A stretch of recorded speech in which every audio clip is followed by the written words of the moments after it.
Hello friends, എല്ലാവർക്കും നമസ്കാരം. നിങ്ങൾ ഏവരും കാത്തിരിക്കുന്ന അലീനയുടെ നാളത്തെ വിശേഷത്തിലേക്ക് എല്ലാ കൂട്ടുകാർക്കും സ്വാഗതം. എല്ലാവർക്കും നല്ലൊരു ശുഭരാത്രി നേർന്നുകൊണ്ട് തന്നെ വിശേഷത്തിലേക്ക് കടക്കാമേ.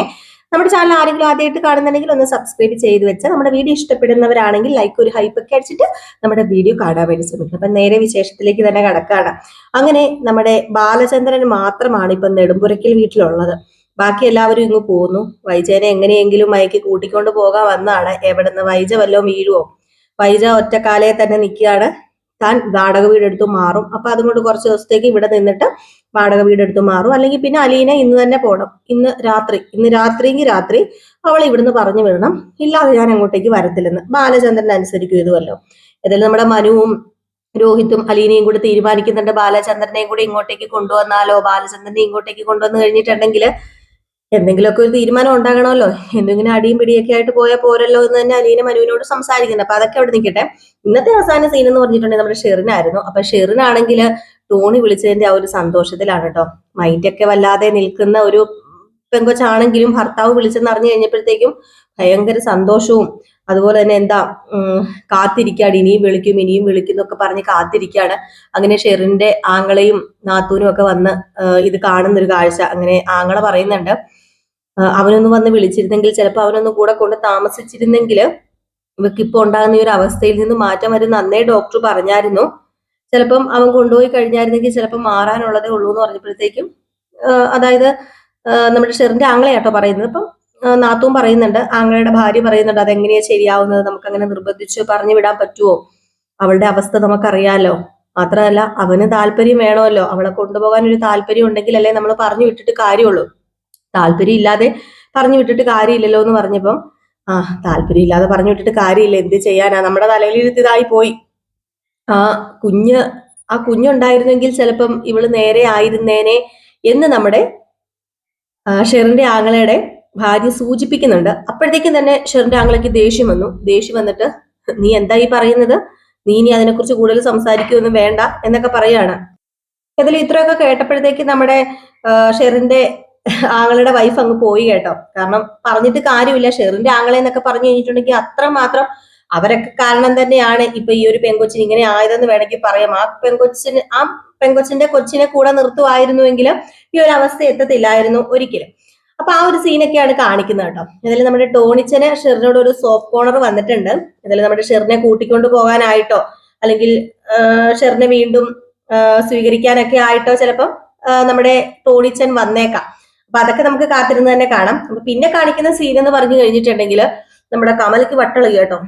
ചെന്നല്ലോ കമല രോഹിത്തിനെയും അതുപോലെ അലീനെയും മനുവിനെയൊക്കെ കണ്ടല്ലോ. ഇത് കണ്ടിട്ട് ഭ്രാന്ത് പിടിച്ചിട്ട് ഇറങ്ങി വന്നിട്ട്, നിങ്ങൾ ഇത് വല്ലതും കാണുന്നുണ്ടോ മനുഷ്യ? നിങ്ങൾ മകന് ഒരുക്കി കൊടുക്കുകയാണോ അവസരം?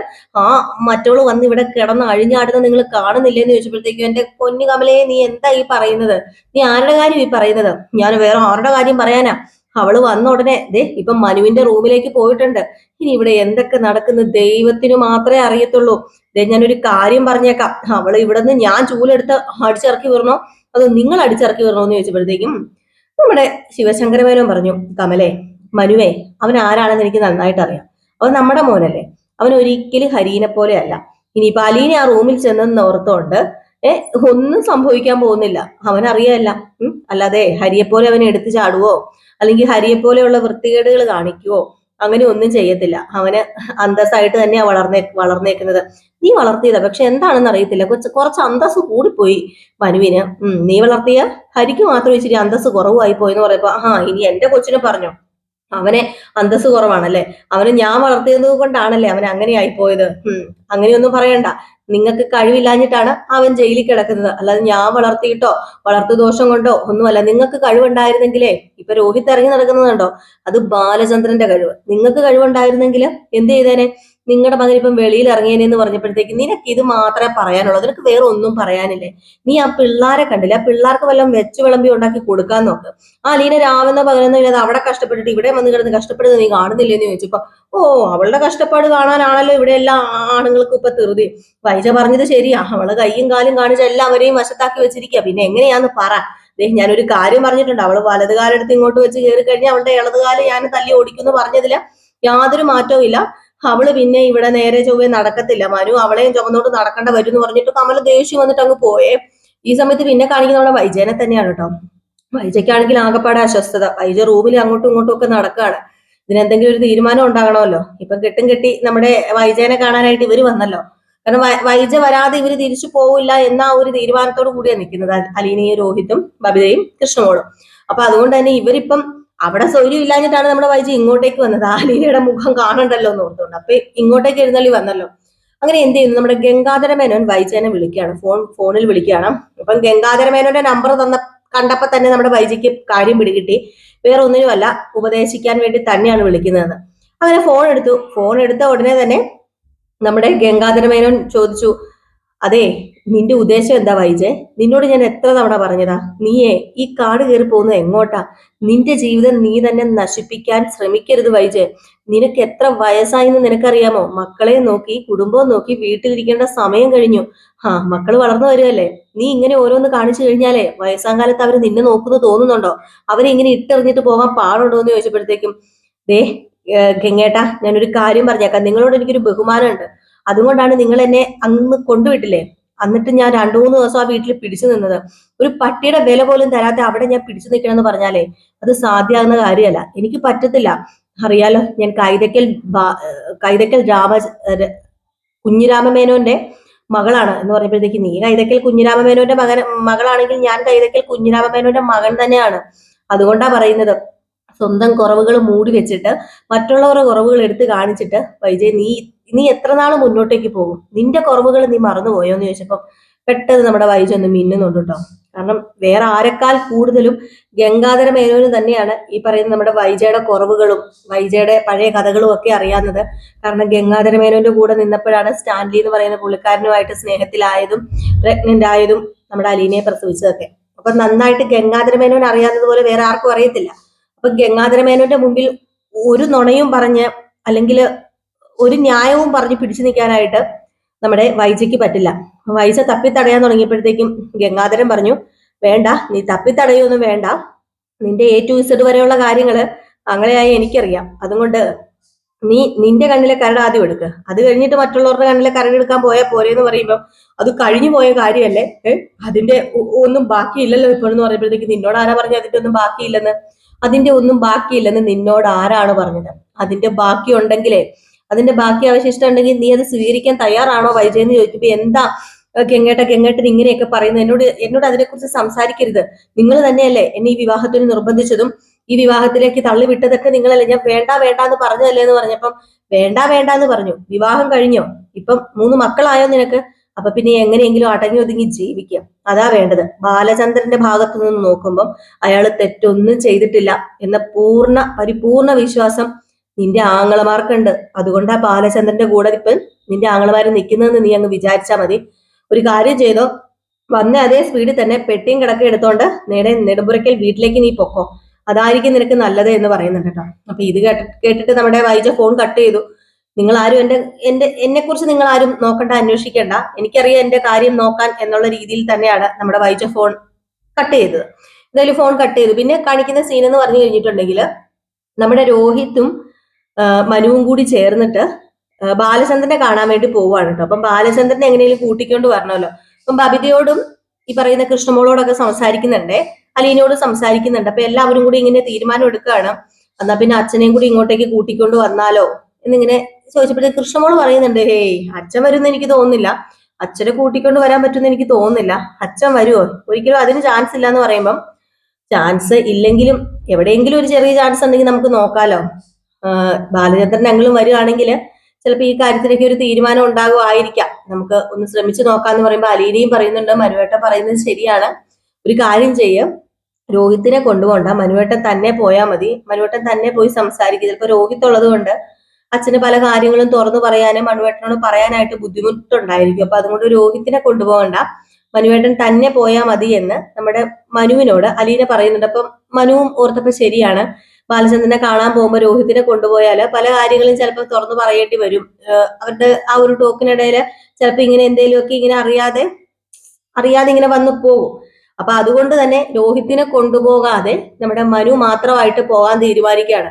അപ്പൊ പോകുന്നതിന് മുമ്പ് ശിവനോടും ശിവശങ്കര മേനോനോടും പറയുന്നുണ്ട്. അപ്പൊ ശിവനും പറയുന്നുണ്ട്, എന്താണെന്ന് വെച്ചാൽ ചെയ്യ്, അല്ലാതെ ഇനിയിപ്പം ഇതിനൊരു അന്ത്യം വേണമല്ലോ, ഈ ഒരു വഴക്കിനും വടക്കും എല്ലാത്തിനും ഒരു അന്ത്യം വേണമല്ലോ, എന്താണെന്ന് വെച്ചാൽ ചെയ്യേ എന്ന് പറയുന്നുണ്ട്. അങ്ങനെ നമ്മുടെ മനു നേരെ ബാലചന്ദ്രന്റെ അടുത്തേക്ക് പോവുകയാണ്. ഏതായാലും ബാലചന്ദ്രന്റെ അവിടെ ചെന്ന് ബാലചന്ദ്രനെ വിളിക്കുന്നുണ്ട്. ബാലചന്ദ്രനോട് പറയുന്നുണ്ട് അലീന അവരെ കൂട്ടിക്കൊണ്ട് അങ്ങോട്ടേക്ക് പോയി എന്ന് പറഞ്ഞപ്പോഴത്തേക്ക് അതെന്നോട് പറഞ്ഞായിരുന്നു, എന്നോട് പറഞ്ഞിട്ട് തന്നെയാണ് കൂട്ടിക്കൊണ്ട് വന്നത്. അല്ല നീ ഇപ്പൊ വന്നതിന്റെ ഉദ്ദേശം എന്താണ്?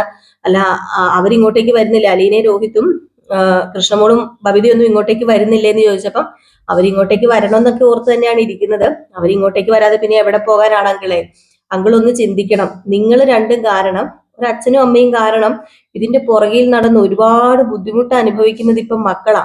ആ 4 മക്കൾ എന്തുമാത്രം ബുദ്ധിമുട്ട് അനുഭവിക്കുന്നുണ്ടെന്ന് അറിയാമോ? നിങ്ങളുടെ അച്ഛന്റെ അമ്മയുടെയും പിടിവാശി കാരണം ആ ബുദ്ധിമുട്ട് അനുഭവിച്ച് അവരുടെ ജീവിതം പാഴാക്കി കളയണോ? അവരുടെ ഭാവി തൊലച്ച് കളയണോ?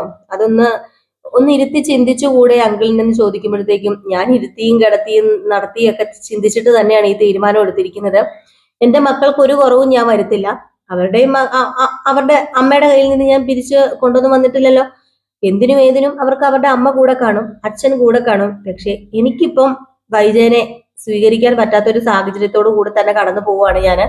അതൊരു പക്ഷേ ഇനി എന്തെങ്കിലും അവൾ എന്നോട് സത്യങ്ങളൊക്കെ ഏറ്റു പറയുവാണെങ്കിൽ ഞാൻ സ്വീകരിക്കും. പക്ഷെ അവളിപ്പോ എന്നോട് സത്യങ്ങളൊന്നും ഏറ്റു പറയുന്നില്ലല്ലോ. അതുകൊണ്ട് ഞാന് ഇപ്പൊ എനിക്കൊന്നും പറയാൻ പറ്റത്തില്ല. ചിലപ്പം ഞാൻ സ്വീകരിക്കും. അതിനിപ്പം അത് വരുന്ന ആ ഒരു സമയത്തെ എനിക്ക് അറിയത്തുള്ളൂ എന്താണെന്ന്. അവള് സത്യം എന്നോട് പറയട്ടെ. അവൾ ഇതുവരെ പറഞ്ഞിട്ടില്ലല്ലോ. അവൾ ഇപ്പോഴും വലിയ തലയ്ക്ക് അഹങ്കാരം പിടിച്ച് അവളാണ് എന്തൊക്കെയോ ചെയ്തു വെച്ചത്, അവൾ വലിയ ആളാണ്, അവളൊരു പാപവും ചെയ്തിട്ടില്ല, അവളുടെ ജീവിതത്തിൽ പാപക്കറ വന്നിട്ടില്ല എന്ന് പറഞ്ഞ് വലിയ തലക്കരവും പിടിച്ച് നടക്കുന്നവളല്ലേ. അവള് ആദ്യം ഒന്ന് അറിയട്ടെ അവൾ എന്താണ്, അവൾ എന്തിനു വേണ്ടിയാണ് ഈ കിടന്ന് അഹങ്കരിക്കുന്നതെന്നൊക്കെ അവൾ ആദ്യം സ്വയമേ ഒന്ന് മനസ്സിലാക്കട്ടെ. അത് കഴിയുമ്പോഴത്തേക്കും ഞാൻ അവളെ സ്വീകരിക്കാം. അല്ലാത്ത പക്ഷം ഒരിക്കലും അവൾ തുറന്നു പറഞ്ഞില്ല എങ്കിൽ, അതായത് നമ്മുടെ വൈജ തുറന്നു പറഞ്ഞില്ല എങ്കിൽ, കാര്യങ്ങളൊക്കെ വൈജ തുറന്നു പറഞ്ഞാൽ ഇപ്പൊ നാളെ തീരാവുന്ന പ്രശ്നമുള്ളൂ. വൈജ തുറന്നു പറയുകയാണ് എനിക്ക് ഇങ്ങനെ ഒരു പാസ്റ്റ് ഉണ്ടായിരുന്നു എന്നൊക്കെ തുറന്ന് പറഞ്ഞാൽ ചിലപ്പം സ്വീകരിക്കും എന്നാണ് നമ്മുടെ ബാലചന്ദ്ര മേനോൻ പറയുന്നത്. എന്നിട്ട് പറയുന്നുണ്ട് ഞാൻ ഏതായാലും അങ്ങോട്ടേക്ക് വരുന്നില്ല, എനിക്ക് അങ്ങോട്ടേക്ക് വരേണ്ട ആവശ്യമില്ല, ഞാൻ വരുന്നില്ല മനു, നീ പൊക്കോ എന്ന് പറയുന്നുണ്ട്. നിർബന്ധിക്കാനൊന്നും പോകുന്നില്ല കേട്ടോ മനു, ഒരുപാട് നിർബന്ധിക്കാനൊന്നും മനു പോകുന്നില്ല. ബാലചന്ദ്രൻ അങ്കിളിന്റെ തീരുമാനം എന്താണോ ആ ഒരു തീരുമാനത്തിൽ അങ്കിൾ ഉറച്ചു നിൽക്കുക.